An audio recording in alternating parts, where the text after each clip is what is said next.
You're in the hands of an adolescent. It's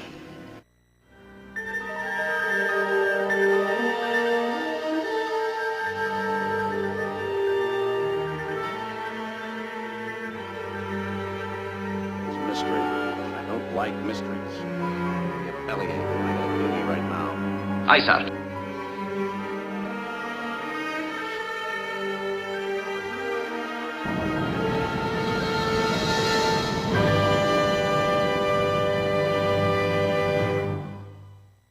Ladies and gentlemen, welcome back to the Warp Core Podcast. I am UrzaMaster. Joining me as always, Lord Uther, and today's special recurring host, Martin Riggs from Lethal Weapon.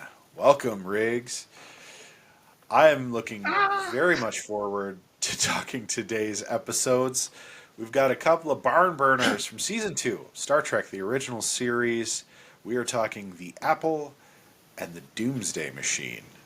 Both entries in our Star Trek legacy that I think really needs a deep dive. And without further ado, I'm going to turn this right over to Martin Riggs to get some good background on what brought about both the Apple and the Doomsday Machine.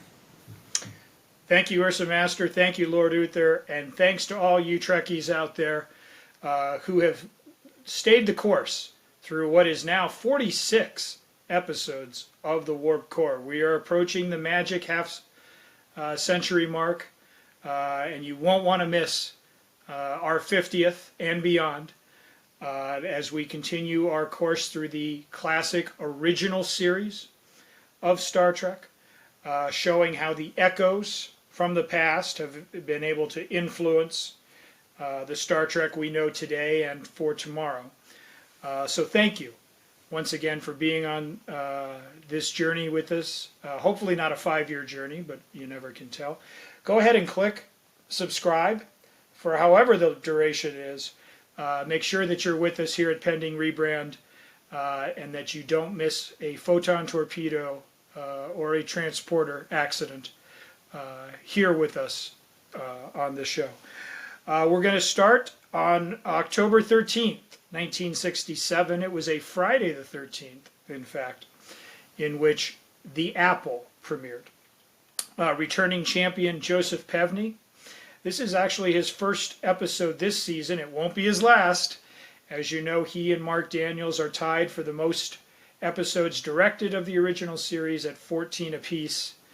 And this is his first of season 2.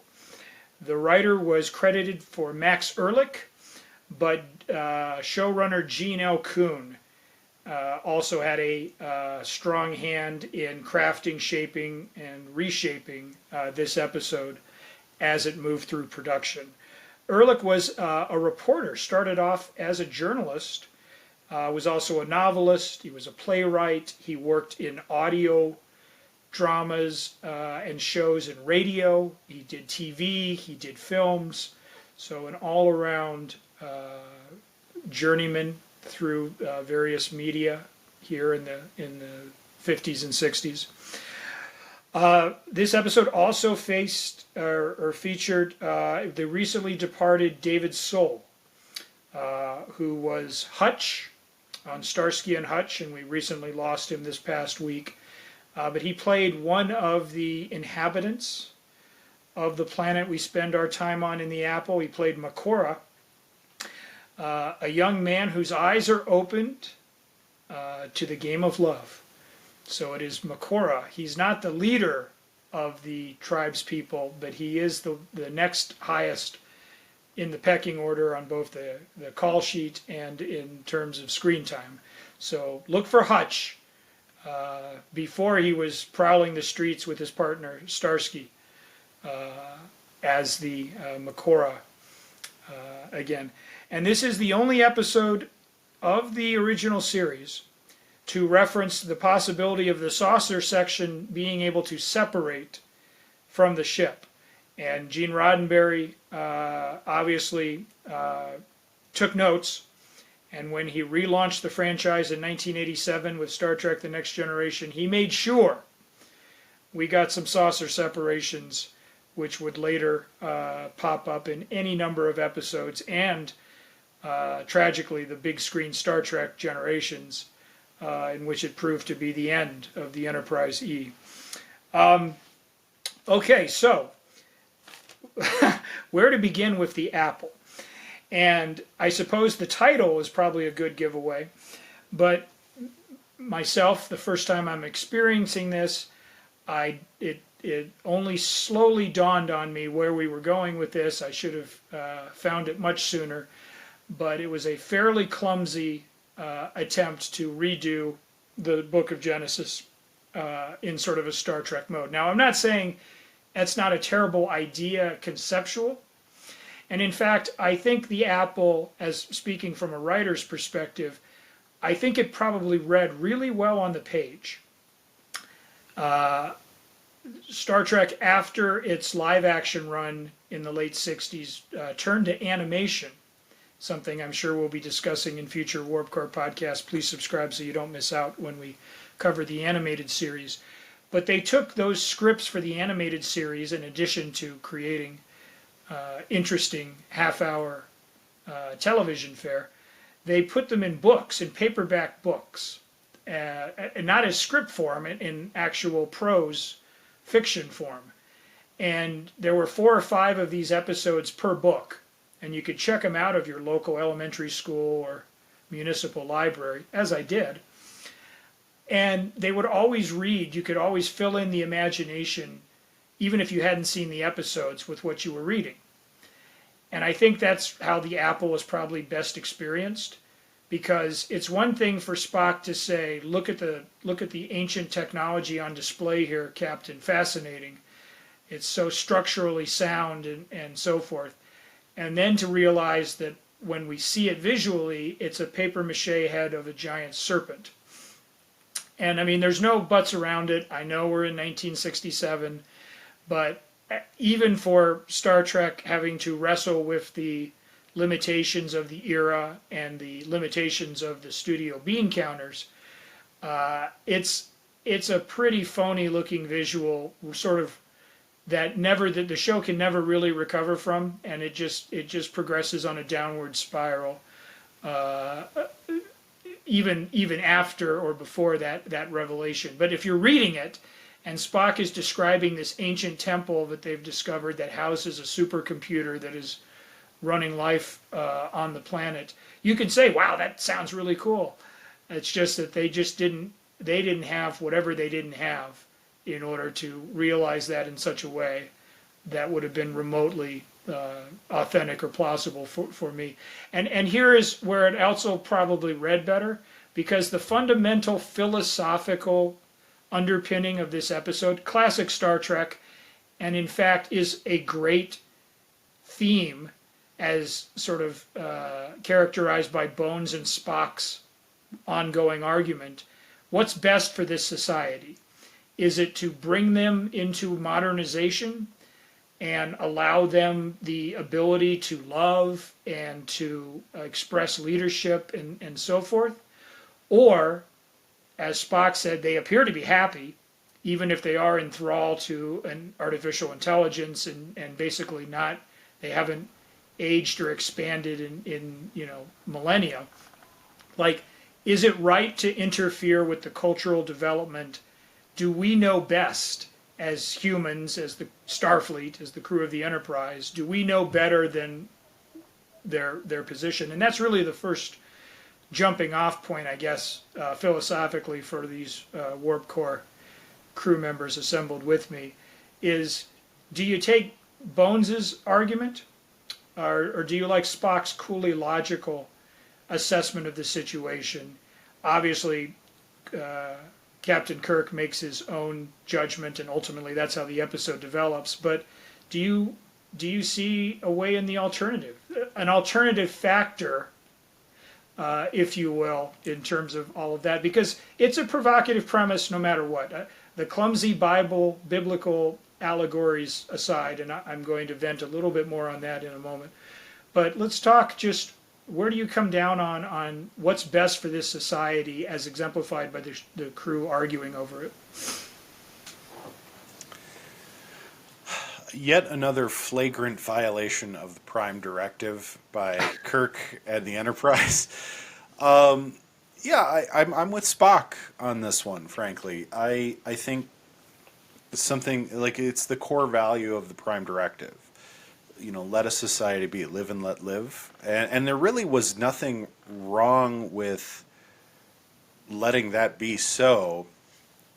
And what I think we get in later Star Trek episodes in future series is there's a lot more diligence around trying to preserve rather than foist our, and I'm just going to say it, American ideals on a society, that functions perfectly on its own. Where Kirk is just like, we got to do something, we got to save the ship, we got to do this now. There could have been a dialogue, a mind meld with Vol, a mind meld with Vol's eyes and ears and mouthpiece. Like, okay, how about you work with this dude and try and reach yet another sentient computer that runs the show, and try and work something out. It's like, hey, just release the Enterprise, let us beam back up, and we'll be on our merry way. And we'll let everybody around know, hey, don't interfere with this planet. Prime Directive, right? Like the Telosians. Like, they literally have done this before. It's not exactly a rehash of an episode yet, but it's pretty darn close. Like, they've stolen a few elements from prior episodes and kind of shoved them into this to try and make it a little more palatable. And yeah, it's also a real clumsy execution on Genesis. Foreshadowing. It also comes off as really creepy. And again, with the forced Russian jokes from Chekhov. Oh, the Garden of Eden was right outside Moscow. And they're like, yeah, whatever, Rusky. And then there's the yeoman who's... In this episode, he was Chekhov. Yeah, like Chekhov and the pretty blonde yeoman. Yeah, like, love interest. With no backstory. It's like all of a sudden he's just sort of creepy. Like, I've always wanted to get you alone in a place like this. Ugh. Like, that's like... they give it no context to be like, oh, they're dating, so this is kind of cutesy and this is kind of lovey-dovey. It really just comes across more as like Chekhov's kind of creepy and he's an HR nightmare and acting inappropriately. And contrast that it's with an Spock. HR nightmare for Starfleet. Right, and contrast that with Spock and Chapel in Strange New Worlds. I mean, again, obviously it's a different era and all of that, but I mean that relationship, to speak of one is far more nuanced and I guess reflection of what a relationship you would hope in the workplace would look like. Right. Well, and then just like the plot to expose, a forbidden fruit to these natives, these 12 natives, who are again not hurting anybody just by existing.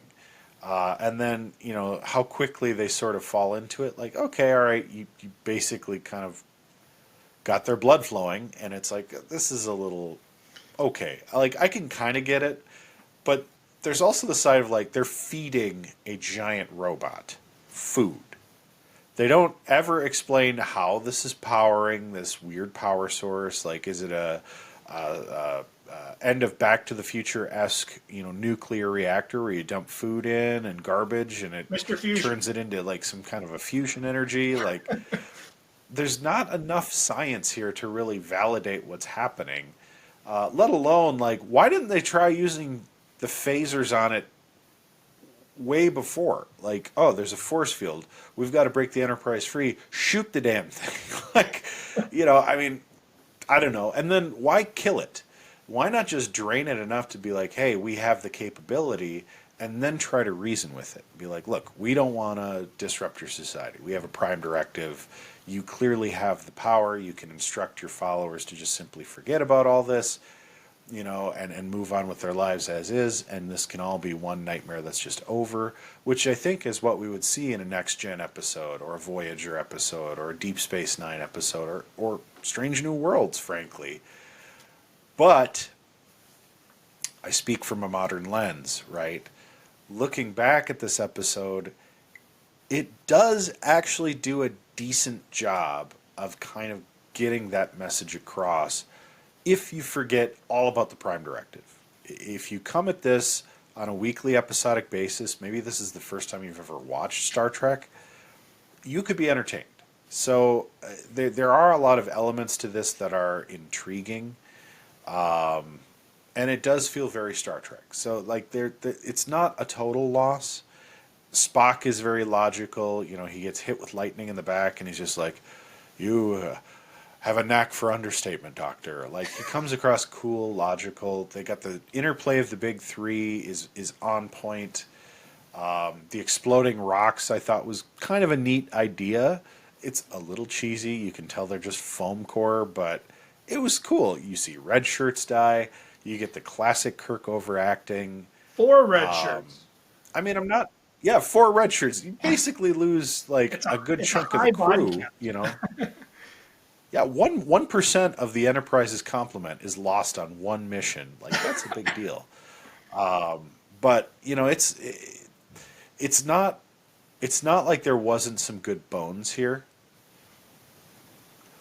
It's just that I think this is where you got a couple too many cooks in the kitchen. You know, I don't know if Gene L. Kuhn like forced some things on this episode or vice versa. The original script was just that bad that Gene L. Kuhn had to try and save it. Those are my thoughts on the episode holistically, anyway. Where do I begin? First of all, this apple was rotten to the core. Hello! Ow! And I would have ejected the warp core completely on this episode if it wasn't for Martin Riggs' incredible insight and the idea of, I think that's a great point. If you were reading it like a book or a book or a comic book, it could have come off better, right? So I do think that's a really good point, and that's the only thing that's going to save it a little bit. I would have retitled this episode "The Death of the Red Shirts," because they were just taken out at every turn, and then Spock takes a lightning bolt to the back, and he's just like a little singed. And thorns. We have more spitting flowers. Just a little. Oh, it's just a scratch, Doctor. It's my Vulcan. I don't know. Maybe it's because he's Vulcan. They even say those are way more potent than the ones that just killed a red shirt like a minute ago. Right. I mean, so what? that I was struggling with. Then when they beam down, there's 17 miles to the village. They got to walk like 17 miles or 7 miles to a village, or it was some crazy amount of. Why don't you just beam down right next to the village? Well, that threw me for a loop. I did write down that Chekhov had a lady. That just came out of nowhere. And man, there was a lot of karate in this episode too when they're fighting. Like a lot of haikiba here and there, and throwing people over here. That's an MST3K reference for all of you out there. The haikiba, throwing people around. We're getting kicks and everything. Like the yeoman even gets in on the action. Yeah, it's like they have special training on the Enterprise for haikiba-ness or something. I just the whole thing. Haikiba stunk to high heaven. This is the episode you show someone if you want them to hate Star Trek and call me a Star Trek nerd. This is the episode you show them. So it's like, what the hell is wrong with you? I would never, pardon my language, I would never watch this show. Turn it off immediately. Don't ever let me see it again. So, huge struggle. I don't know what they were thinking. I mean, any series is going to have this, right? Where you just have that episode that's a stinker.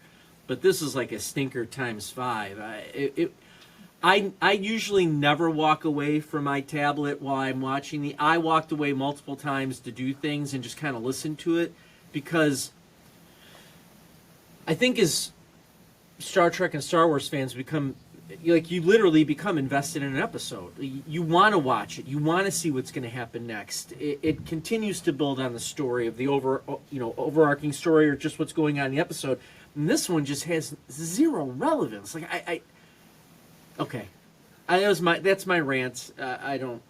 Well, let's extend it just briefly, Lord Uther. There were a couple of season 1 episodes that also stubbed their toe, if you will, at least in the general consensus. Shore Leave was one that you particularly didn't really have a warm, cuddly embrace of, and The Alternative Factor. Yeah. I'm just is this in line with those? Is it like easily measurably worse, or is it like just around the same level of badness? I'm mildly curious where this fits on the spectrum of Star Trek episodes that didn't quite hit the mark. This might, as of we know right now. Awful. I think this lines up. This might be an even Steven with The Alternative Factor. It was that bad. Okay. And I could not stand that episode. And friends, actually, if you want I to watched that episode. Go ahead. Oh, fans, if you actually want to make disparaging comments, make them towards Martin Riggs, because I don't like. Or you want to see You how we comment below. savaged The Alternative Factor on a prior Warp Core episode, Yes. please, by all means, hit subscribe and check out the Warp Core archives for our delicious takedowns of that one as well. Real fast. Just real quick. I want to Go ahead. Well, let me just throw something out there real quick. Okay. So I've been seeing all these DS9 clips they've been coming up on my Facebook reels. Besides the pending rebrand Cinebits that tend to show up a lot, which I'm sure all of you are helping you subscribe and click on that, because who doesn't want more Cinebits? They're yummy, they're delicious, they're breathtaking. They expand my movie knowledge, they expand my TV knowledge. It's just wonderful to see. But I'm seeing these DS9 clips, which now I can't wait to see DS9, because it's all these battles against something called a Jem'Hadar or something. Jem'Hadar. Jem'Hadar. That's it, Jem'Hadar. But don't you think that even with bad episodes, there still should be some progression of the overall story of what's trying to happen in the series? Like, I think that's my problem with an episode like this, or an episode of The Alternative Factor. I feel like it just slams the brakes on everything and almost stops the momentum.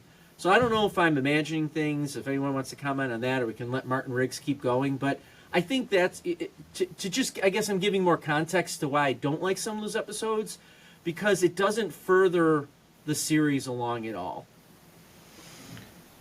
Go ahead, Ursa. Okay, good conversation. There we go. I don't know that I feel quite so strongly that it's a hard stop.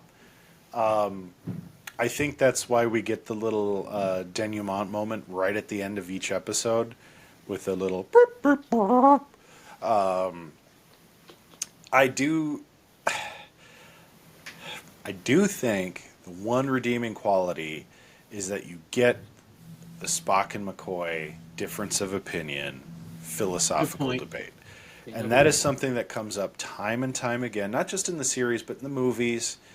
And I think it directly adds value to the search for Spock, because it makes that whole mind meld thing with McCoy so much more shocking that the two had to come together like that, and the fact that their friendship grows so much more post Star Trek 3. That's, I know I'm reaching, but that's something to be said. No. Hey, you know what, Urza? That's why we love you on this show, because you get me back on the rails when I went way, way off. I think it's an excellent point as well. I love you both. It's all Amen. love. It's all Real quick, 20 seconds on this one. Kirk, yellow versus green jersey, because he seems to mismatch. He's got his own wardrobe, obviously. But do we like it in green, or do we like it in yellow, the classic?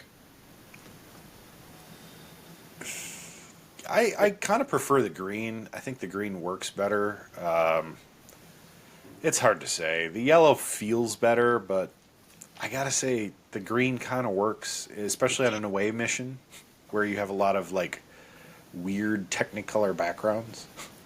It just hit me now because I went by mistake. I've been watching 2 ahead, so I watched the next 2 episodes for next week by mistake. I don't know why I did that last night, but because he's in that green shirt again in another episode. I think correct me if I'm wrong, I'm just taking a wild guess here.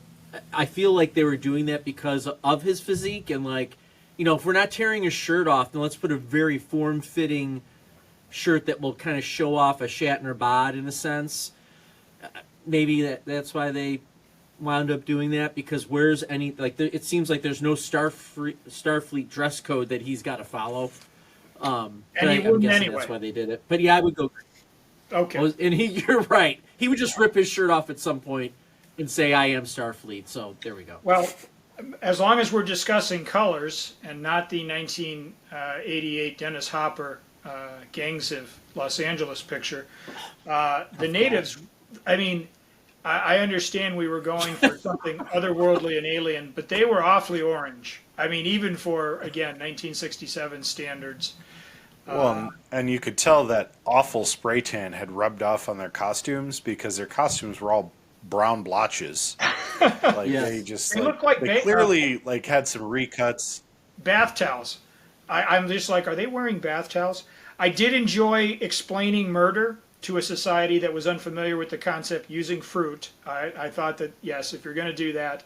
And believe it or not, in ways to take apart this episode, the actual confrontation fight scene with the Haikibas, that actually was fairly well choreographed and moved briskly along. I mean, we've certainly seen worse. I keep trying to spot the stunt doubles.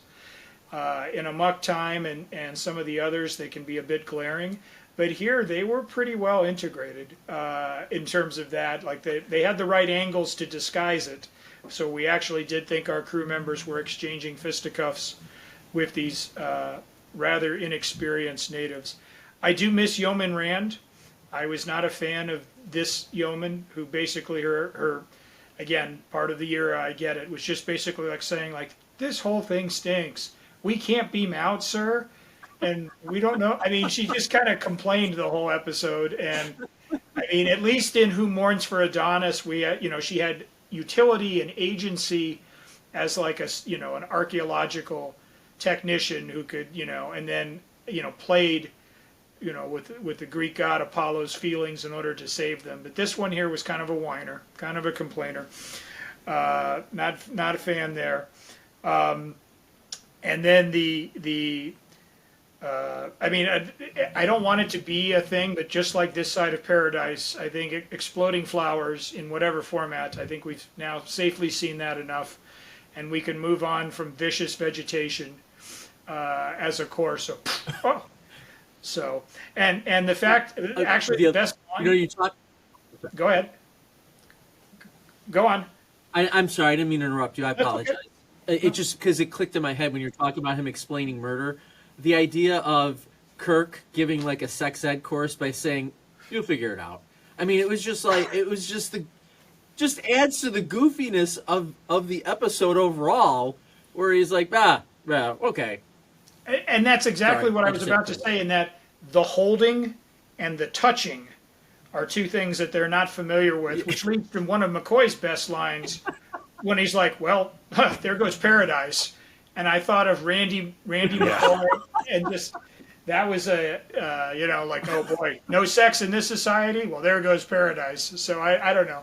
It kind of fit in with this weird, it's funny that they never really gave any amorous whatsoever to DeForest Kelley in the features. Not that there would have been any room for them, but it's a completely different play on that character versus what we're seeing here as the kindly Southern gentleman with an eye for the ladies, in his salad days. So, like I said, we'll warp core it shortly, but I did not have to count very high for my reaction there. Let's move on to the Doomsday Machine, which followed up a week later on October 20th, 1967. We have our other returning champion, Mark Daniels, who's directed quite a few episodes already of season 2. And we have another first-time writer, Norman Spinrad. He was a science fiction author and essayist, and he actually based this script on one of his unpublished short stories, is where he got the inspiration.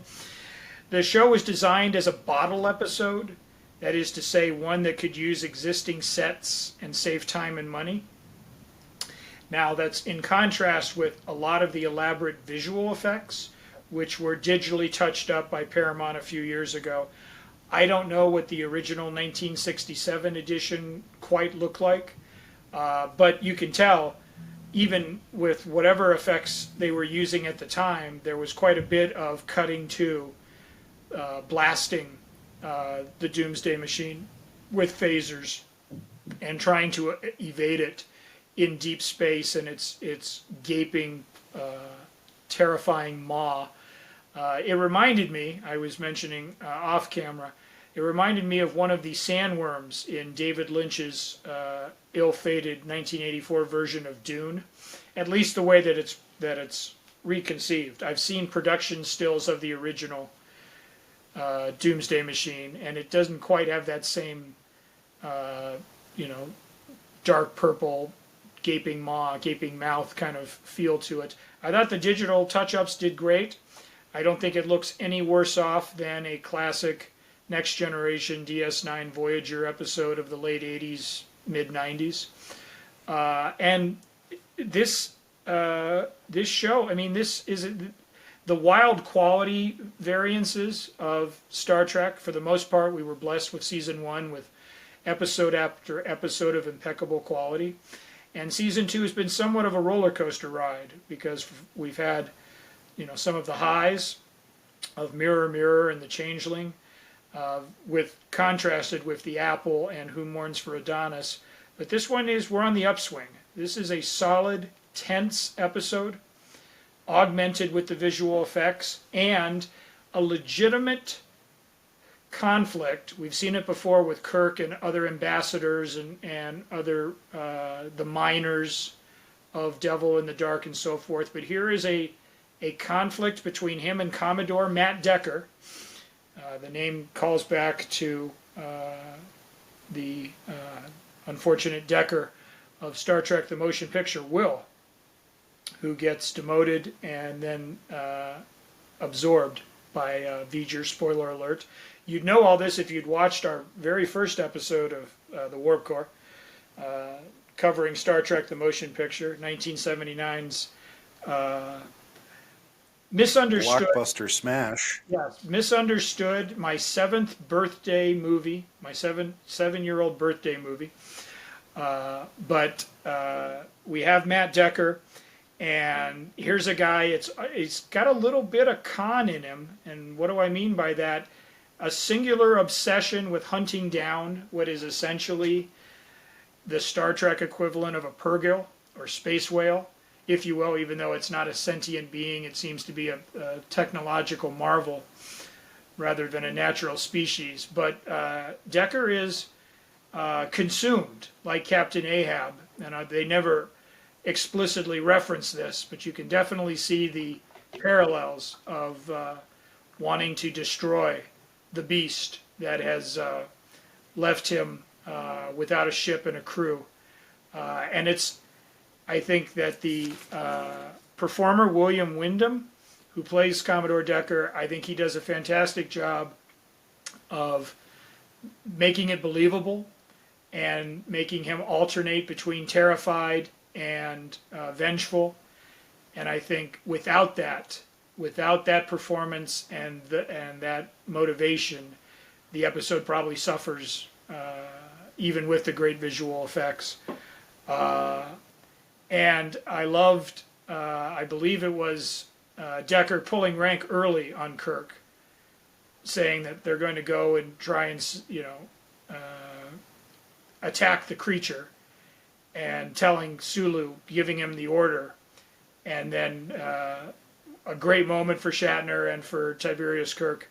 You will carry out my first order, Mr. Sulu. In just a very, don't mess with me line. It's one of the best moments for Kirk this season, in terms of that, I don't care if you outrank me, you're not going to take over my ship. And then the back and forth. The whole thing kind of reminds me of a great mid-90s submarine thriller, Crimson Tide, with Gene Hackman and Denzel Washington. The jostling of control, in which, again, it would be very easy to make Commodore Decker a one-note villain who is just out of step and all of that. But based on what he's gone through and the threat that this machine poses to the quadrant and the galaxy at all, you have to say that even if you don't agree with him, you at least see where he's coming from. And so that makes the tension of taking over the ship and Spock and Kirk trying to oppose that makes it all the more believable, authentic, and gives real grip to this episode. Based on what we had just watched with the Apple, this was a seismic shift forward, and I loved I love the ending. Again, we're on a transporter accident and an outage and so forth, but this episode, clearly, this particular show, like they milked the drama of getting Kirk off the Constellation and back home safe, like right up to the moment, including the late, like, oh, it's failed again, and Scotty's up in the Jeffries tube trying frantically to work it out. Like, it was just extremely well edited and paced. It kind of reminds you of the Millennium Falcon's hyperdrive failing in The Empire Strikes Back constantly just when they think they're going to get away. Like, for about 2 or 3 minutes of television, you're literally on the edge of your seat saying, wait a minute, they're not going to kill Kirk, are they? And then resurrect him with some godlike being, and 5 minutes later. Like, this was a great back and forth cutting and pacing and crafting of a climactic moment where even longtime Star Trek viewers were probably on the edge of their seats saying, oh my gosh, how are they going to pull this off? And so those were my thoughts, much more forgiving, welcoming, and embracing of the Doomsday Machine. But where did you guys beam into? What a turnaround. I think Decker's performance made this episode. To see just the utter grief and devastation, knowing what happened, the frozen in shock when they find him, to when he reasserts control, and then he's Ahab. And this is kind of like a whale in space, which we see in one of my favorites, Star Trek 4. And the fact that it's a machination, but it kind of looks like a seashell. The original effects weren't great, and I could see where this has been made better by updated effects for sure. But the storytelling was really good. And the fact that I think this might be, is this the first suicide mission we see in the original series? It feels like it, yeah. I think it is. I mean, that level of drama, especially of the era, is uncommon. I don't think you saw, outside of like coverage of the kamikazes in World War II, you probably didn't see too much of that. And the fact that this captain is so grief-stricken, he's like, my crew died, I should have died with them. That gives them the key. His sacrifice in a way is still, even though it's reckless and futile, it ends up being the key to success. It ends up being what the Enterprise crew needs to actually get the job done. They figure out, oh, we can fly in and detonate. We just have to be quick. And Kirk's like, well, I have no plans of going on a suicide mission. Although it gets real damn close. And then we get the Jeffries tube, I think, for the first time, too. Which is extremely compelling because it paints a bigger, broader picture of the Enterprise that we've ever seen before. We kind of know when they say, we're running circuits, Captain, where they're actually going. Like, what are they actually doing? So there's really a lot in this episode in terms of, like, canon building. Even though it is a ship in the bottle episode, it's no less strong for what it does. Is it the perfect episode? Not exactly. You get the semi-defiant Spock that's just like, nope, that is regulation. That's regulation, Doctor. Can you confirm your findings? Spock, I haven't done an exam. Well, then you're out of line, Doctor. Like, so you get a little bit of everything you kind of want from an episode. The one problem I really have with it is there's no Uhura. Where is she? Yeah. That just feels weird. It feels very weird that there's no Uhura. But aside from that, certainly a refreshing change from the Apple. Yeah, I actually wrote down, was Uhura on shore leave? Because she's nowhere to be found. This is the one time that Star Trek reminds me of Twin Peaks, and that they drink more coffee on the Enterprise than I think. Again, unless you're in the town of Twin Peaks, you're on the Enterprise drinking coffee with someone. Right. I mean, they're always sipping it, which for some reason I absolutely love that. I don't know why, but it speaks to me. And McCoy, he is just. I could be a doctor if I just had that syringe, because I think I just have to swap out different things and just inject it into people, and I'm Dr. Kelly at that point. MD. Like, he's injecting everyone with that syringe. The one thing, I think it's the first time we see a battle bridge too, isn't it? Because they go down, don't they go down to a battle bridge, or he calls it something like that? The backup command, I think, is what Maybe they that's call it. okay. Yeah. I think I equated it to like a battle bridge, but like a backup command center. Last thing is, I really, even though I think the tension in the motion picture between Decker and Kirk was fantastic, if they would have made Decker the son of Commodore Decker and referenced it, it would have been so lights out if they did that. It just would have added an extra level. Which, again, I think I told you guys I'm 2 episodes ahead right now, and I'm going to make a reference to someone else that I wouldn't mind seeing something happen. But I just think that's set up that, my dad was on the Enterprise when you went at him, and now you're demoting me, and there just would have been a little more conflict or play there. And maybe could that have been why they used the name Decker for motion picture? I don't know, but I think if they would have referenced it, I think that would be great. Or maybe they could do a comic book. Feel free, Star Trek. Take my idea. You're welcome. But I think it was a great episode. I agree with the tension. I like the back and forth between Kirk and Decker. I think that was really good as well. So now, if you want someone to get into Star Trek, and we've talked about that before, like what episodes do you show? Here's one of them. You get a little bit of space battle in a sense.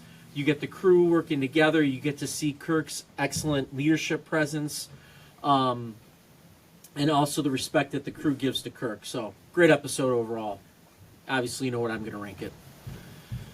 I think it's best, and I mean, again, Star Trek, generally speaking, stays the course as a true dramatic show.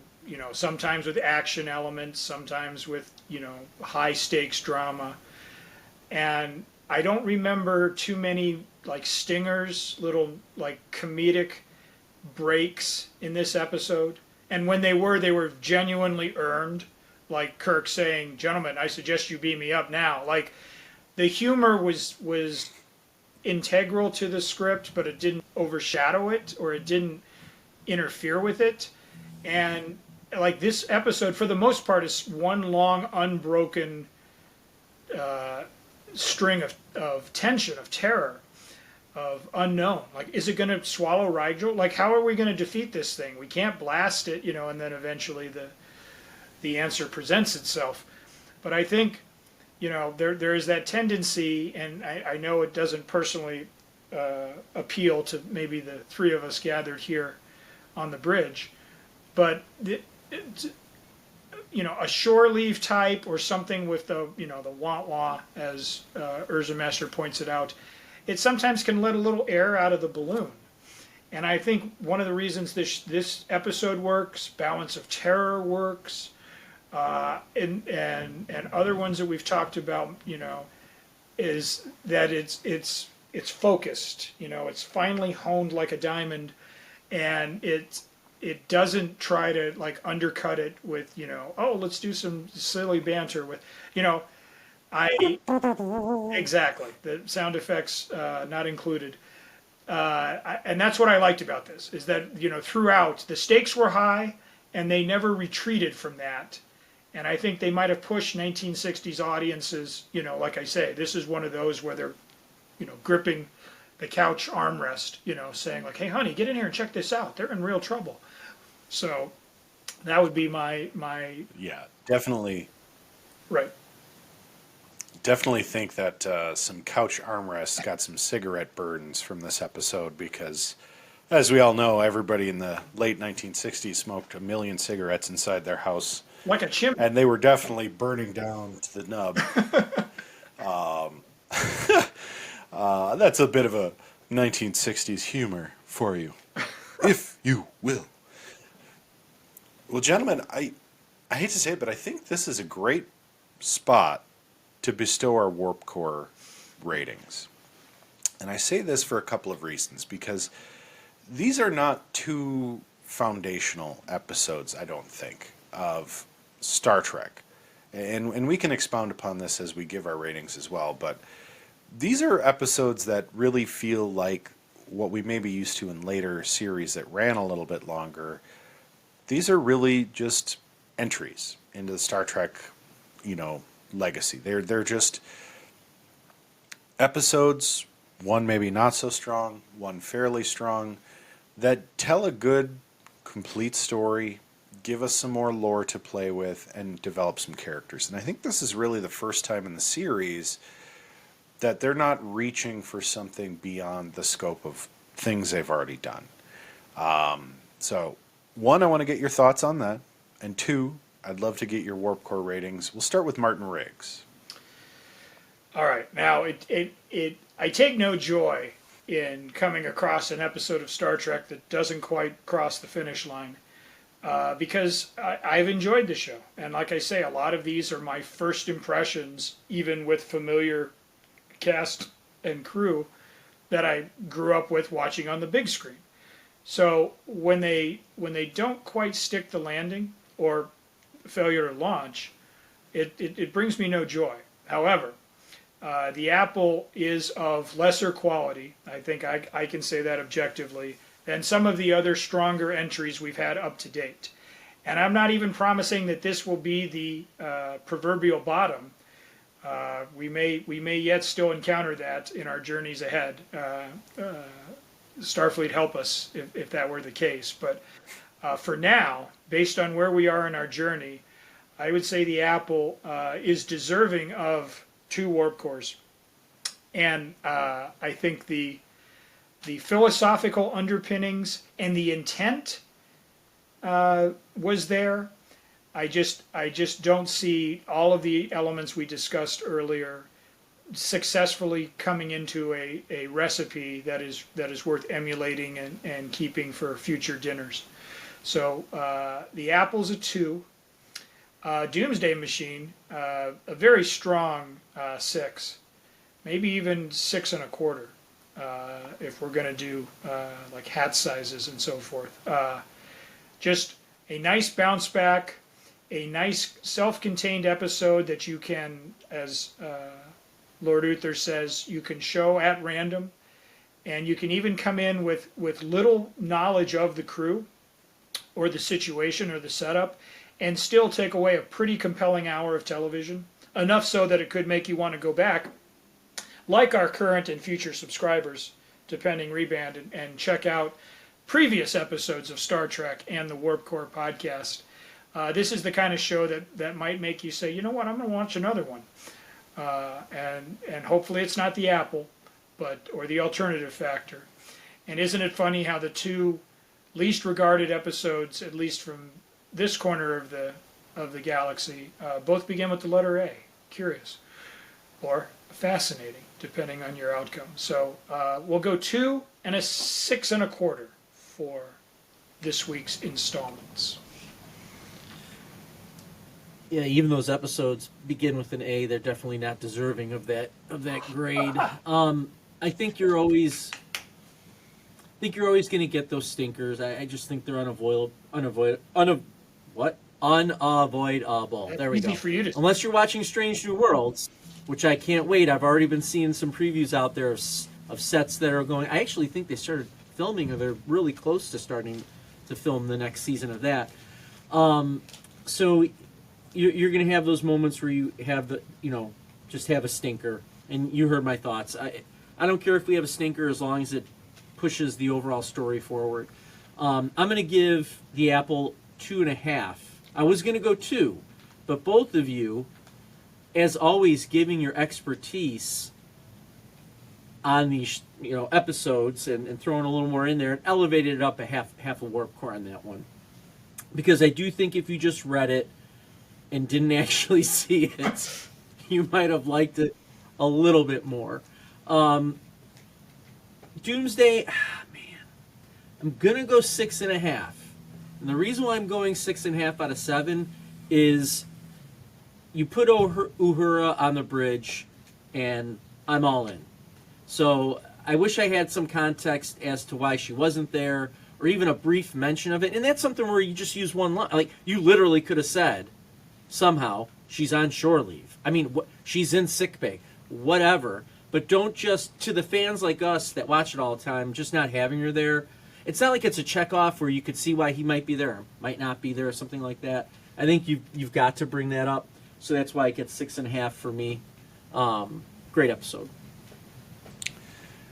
Yeah, I mean, I think it's unavoidable. Any television series is going to run into a bad episode here and there. I do think that these are just entries. These are not foundational. They're a lot of rehashing, but they still feel worthwhile. And that's kind of the beauty of Star Trek, is that you still get some character development that can add to the rest of the series in both. I struggle with the Apple because it's such a flagrant violation of the Prime Directive, and we've had episodes about the Prime Directive before. So that, like, any episode that flies in the face of established canon, which at this point you've got a whole season under your belt, you're not still trying to figure it out. So that's just poor writing, and I did actually like how they interacted with the natives. I liked quite a bit about it. I would have even been okay with the snakehead entrance to this, like, underground computer complex, had they managed to get inside and then, like, reason with it, like they did with the supercomputer in another episode, or done some sort of a mind meld, or anything to kind of flesh out what the canon had already established as options to deal with something like this. I find Chekhov very creepy in this episode. I really enjoyed the pretty blonde yeoman. I'm not going to lie. That, again, it was eye candy. It was pleasant. I think she actually added something to the episode. Like, she kicked some butt in the fight sequence. And she kind of represented, to me, like the new hire on the Enterprise. Like somebody who just came off a starbase. It was just like, oh, the poor ship. What are they going to do? What can we do? Why can't we get back up there? Like, if you've ever had, somebody in your charge as a leader at work who really doesn't know what they're doing, those are the kinds of things that they'd come up with. Had they added that as like, oh, our brand new yeoman, new to the ship from Starbase 11 or something, would have added a lot of depth. There's just a lack of detail here. It's clumsy writing. It seems rushed. Like, did they have like 2-3 more episodes in the in the works that, like, post-production was delaying and they needed to just kind of crap something out quick? That's what it felt like. The bad costuming,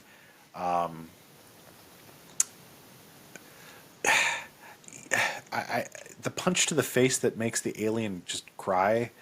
I was like, really? Really? Like, I know it's a peaceful, utopian society, but there should be some level of understanding of physical violence. You know what I mean? The killing part, teaching them about killing, and then the whole awkward, yurt conversation about sex with the yeoman, like, between Spock and Kirk, and they're all just kind of like tongue-in-cheeks, or like beating, not just beating around the bush, but like beating around the bush that they're going to beat around, that's going to be beat around. Like, they're 4 degrees of Kevin Bacon away from actually approaching a sex conversation. And granted, this is 60s TV. You really can't, but it's late 60s TV. You could do more. It just leaves me so frustrated and unfulfilled, because I feel like it could have been a really great foundational episode. Which is exactly how the natives were feeling. Sorry, go ahead. Exactly. It's a 2 out of 7 for me. I want to find more redeeming qualities. There's some. I think there might be more for me, upon rewatching it again and again. But this is not an episode I would go back to. Like, I I wouldn't say skip it because you should watch them all, but you don't have to be a Pokemon master here either. Now, the Doomsday Machine, on the other hand, I think is not foundational, but it is great viewing. It is great Star Trek. And Decker, as an actor, delivers this episode, from good to great. I also think it could really validate the motion picture if we want to think of, Decker on that movie as the son of this Decker, which would chronologically make sense. That gives it some more credence, and I like that for the motion picture. I also like that both Senior Decker and Junior Decker meet their fates at the hands of a machine, one in a destructive way, one in a constructive way. Ooh, nice. That's intriguing. That, to me, kind of elevates this episode. For me, it would have been a 6. But I'm going to give it a 6.5 as well, like Uther, for that reason. That could be a subtextual thing that adds value and depth to this series. Again, were this somehow a little more novel, I might have given it a 7 and treated it as a foundational episode. I think it's just a great entry episode of Star Trek. And there are a lot of those. As we get into later seasons and series of Star Trek, there's some episodes like, oh, they've told this story before, but it's still a great episode. It's still a fantastic viewing, great Star Trek. Does not leave you feeling like crap afterwards, like maybe Shore Leave or The Alternative Factor or The Apple.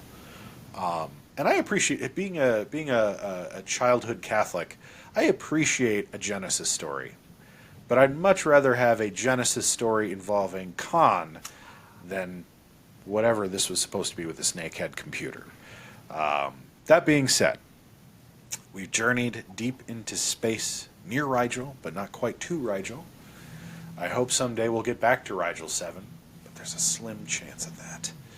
But we must press forward in this 5-year mission with our beloved Enterprise crew. Next time, on episode 47 of the Warp Core podcast, we'll be delving deeper into season 2 of Star Trek, the original series. For now, we leave you, as always, with a live long and prosper.